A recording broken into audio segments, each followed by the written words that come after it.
Bonjour à tous, la lumière est belle même si le temps est couvert. Nous avons un petit rayon de soleil qui nous accompagne. Nous sommes, vous le voyez, c'est écrit dessus, à la pépinière d'Arlonne. Puis nous allons aller à la rencontre de Geoffroy Potier. Geoffroy Potier qui est propriétaire de cette pépinière d'Arlonne. Bonjour. Bonjour. Et merci de nous recevoir ici chez vous. C'est un plaisir. Dans cette pépinière, ça fait 8 ans que vous êtes ici, c'est ce que vous m'avez tout à l'heure expliqué. 8 ans que cette pépinière existe donc, mais lorsque vous êtes arrivé ici, vous me l'avez dit aussi, c'était pas tout à fait dans l'état dans lequel se trouve aujourd'hui cette pépinière. Tout à fait, exactement. La pépinière a ouvert au public il y a 2 ans. On a racheté le corps de ferme il y a donc maintenant 8 ans, vraiment dans le but de faire cette pépinière. Vous me faites faire un petit tour? Mais bien sûr, je vous en Allez, prie. je vous laisse fermer la porte, comme ça on profite en plus de la forêt environnante. Et du petit rayon de soleil. Et du petit rayon de soleil, et ça on s'en plaindra pas. Alors en marchant comme ça, une pépinière c'est quoi? Comment on pourrait définir une pépinière? Une pépinière, exactement, c'est un lieu où on va reproduire et cultiver des plantes. C'est vraiment le travail du pépiniériste. C'est-à-dire qu'on va faire naître, on va faire pousser, élever des plantes, quelles qu'elles soient. À la différence de l'horticulteur, la pépinière, c'est vraiment un producteur de plantes qui sont pérennes, donc avec des cycles de vie qui sont supérieurs à 1 an. L'horticulteur, lui, va travailler sur des cycles courts, c'est-à-dire qu'il va produire du plant de légumes, du plant de fleurs. Nous, on va faire tout ce qui est arbres, arbustes, vivaces, hortensia, fougères, tout ce qui a un cycle de vie supérieur à 1 an. Donc tout ce qui ne, théoriquement, gèle pas l'hiver. Bien, eh ben allons-y, visitons. On est où là exactement? Là, vous êtes sur la commune de Notre-Dame-de-Blictuy. D'accord. Même si, donc, Notre-Dame-de-Blictuy, c'est pas Arlonne-en-Seine. Notre-Dame-de-Blictuy n'est pas Arlonne-en-Seine. D'accord, mais voilà. c'est quand même la pépinière d'Arlonne. C'est ça. Alors, ces plants que nous avons devant nous là, comment on peut les présenter? Eh bien ici, c'est plutôt une partie où on va mettre les plantes en avant. C'est plutôt ce qu'on pourrait qualifier d'un showroom avec vraiment de très belles plantes. Je confirme. Les beaux sujets, tout ce qui est en fleurs, vraiment pour donner une bonne impression, dès le départ à la pépinière et pour rendre le lieu agréable. Il s'agit d'une pépinière où on cultive les plantes, comme on peut le voir sur les planches de culture qui sont juste à côté de nous. Mais on a tenu aussi à ce que la pépinière soit très agréable. Ça peut être aussi un lieu de visite et de promenade. Oui, parce que les particuliers sont invités à venir ici. Bien entendu, on travaille avec les particuliers, les professionnels et les collectivités. Alors, comment ça se sépare un peu les différents éléments d'une pépinière? Parce que moi, je ne connais rien, hein. Faut tout m'expliquer. Généralement, on a toujours une partie où on présente vraiment bien les plantes, comme je vous disais. Donc là, c'est le showroom. Voilà. On a des parties où on est vraiment sur des zones de culture, où on va élever les plantes. C'est pour ça qu'on va avoir des plantes qui ne sont pas prêtes, des plantes qui le sont. Elles vont être rangées par rapport à leurs besoins en eau, ainsi que par rapport à l'exposition que l'on pourrait avoir. Là, sur les planches de culture qui sont ici, on aura prioritairement tout ce qui est arbres, arbustes, grimpantes de ce côté-là. Et sur celle-ci, à proximité de la forêt, on aura des plantes qui vont avoir des besoins en nombre plus importants.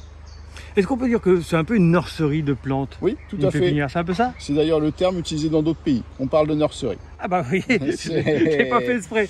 Et là, vous me disiez tout à l'heure, 255 variétés d'arbres fruitiers, c'est fou ça? Oui, commercialisé vraiment en hiver, à peu près du 15 novembre au 15 février, vraiment pour optimiser leur période de plantation. Il s'agit de contrats de culture passés avec d'autres pépinières de la Manche, de l'Eure, du Calvados. Donc on va choisir les porte-greffes adéquats, on va privilégier les variétés locales, des variétés anciennes. Quelquefois on a même un travail en fait qui consiste à collecter des greffons, les envoyer là-bas pour les faire greffer et développer ces variétés. Alors on avait une belle lumière en arrivant, elle est partie. Est-ce qu'on peut peut-être aller voir là-bas à l'intérieur ce qui se passe, hein?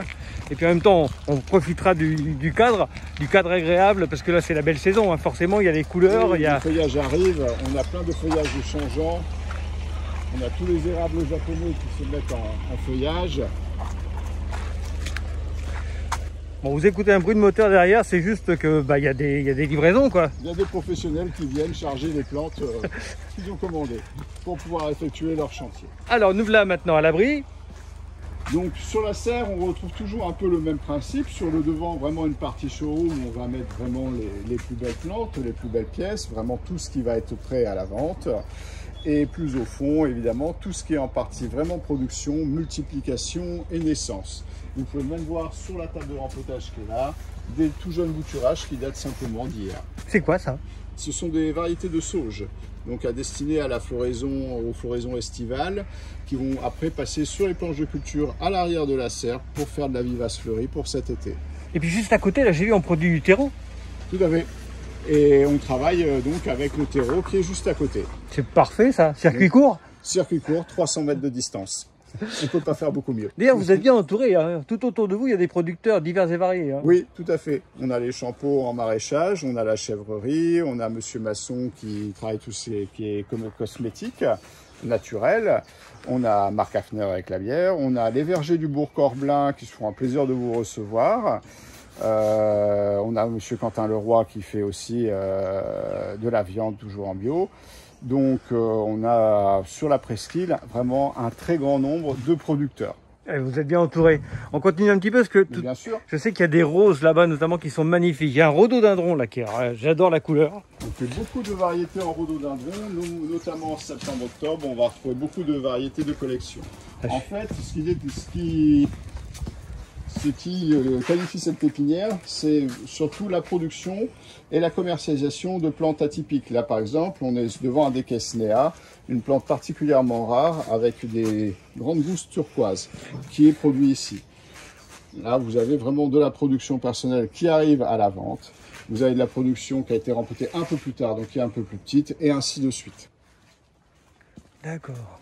Et donc on peut venir quand on veut, je peux venir chez vous du mercredi au samedi, de 10h à midi et demi, de 14h à 18h. Et nous voilà aux roses maintenant. Et nous voilà aux roses, parce qu'on produit aussi un grand nombre de rosiers. La couleur de celle-ci est juste exceptionnelle. C'est le rosier Novalis, une obtention allemande de chez Cordes. Un vieux rose, très très beau. Parme. Vous avez des obtentions françaises aussi. On privilégie tout de même sur les roses, étant donné que c'est moi qui les produis, des variétés qui sont particulièrement solides aux maladies. Ça ne les garantit pas sans puceron, on ne traite pas, mais on a tout de même des variétés qui sont particulièrement solides et florifères. On va faire aussi bien du rosier ancien que du rosier moderne. Alors du rosier ancien, par exemple, il y a celui-ci là. Tout à fait. Autour duquel tourne un bourdon d'ailleurs. Vraiment le rosier qu'on pouvait trouver chez nos grands-parents ou nos arrière-grands-parents, particulièrement parfumé et en plus bien résistant aussi aux maladies. Prochainement, les Céline forestiers aussi seront en fleurs, notamment en rouge vif, les mousselines, on fait du rosier moussu, on fait du rosier grimpant, du rosier tige. Et du rosier normand. Et du rosier normand avec le trésor de Torigny qui est juste ici. Chaque année, il y en a une dizaine de produits à la pépinière et actuellement, on a la chance de pouvoir en voir un parce que souvent, ils sont vendus avant qu'ils soient en fleurs. C'est difficile d'être pépiniériste, c'est comme ça qu'on dit? Oui, tout à fait. C'est difficile, c'est un métier compliqué. Il faut être au moins 2 fois par jour sur l'exploitation, même si on n'y travaille pas, ne serait-ce que pour surveiller que tout se passe bien. On n'ait pas de problème d'irrigation, de maladie, qu'il n'y ait pas d'échauffement. Il faut vraiment être présent et habiter soit à proximité, soit sur place. C'est votre cas, hein, vous habitez quasiment... Tout à fait, j'habite juste derrière, à 80 mètres d'ici en fait. Et vous me disiez tout à l'heure, les journées sont longues, hein, il y a du boulot. Oui, tout à fait. Elles peuvent très bien commencer en règle générale vers 8 h du matin et terminer à 11 h du soir. Quand même, oui. Bien. Eh bien écoutez, on n'a sans doute pas tout dit, mais l'essentiel est d'avoir donné envie à celles et ceux qui nous ont suivis de venir vous voir. On rappelle les horaires? Alors, du mercredi au samedi, de 10 h à midi et demi et de 14 h à 18 h. Et comme je vous l'ai bien dit, ce qui vraiment qualifie la pépinière, c'est de faire un très grand nombre de plantes atypiques et de les produire ici. Merci beaucoup, Geoffroy Potier, de nous avoir reçus, de nous avoir présenté votre pépinière. Je vous dis à bientôt et j'espère surtout que nombreux seront ceux qui nous ont suivis à vous rejoindre aussi sur votre page Facebook, parce que vous avez une page Facebook. Tout à fait. C'est Pépinière d'Arloun, Facebook. Et ben voilà, il n'y a plus qu'à. C'est très simple. Merci beaucoup. Je termine avec un dernier plan sur ces plantations parce qu'elles sont superbes. Et puis je vous dis à dans 15 jours, autre endroit, autre lieu, mais toujours à 2 pas de chez vous. À bientôt.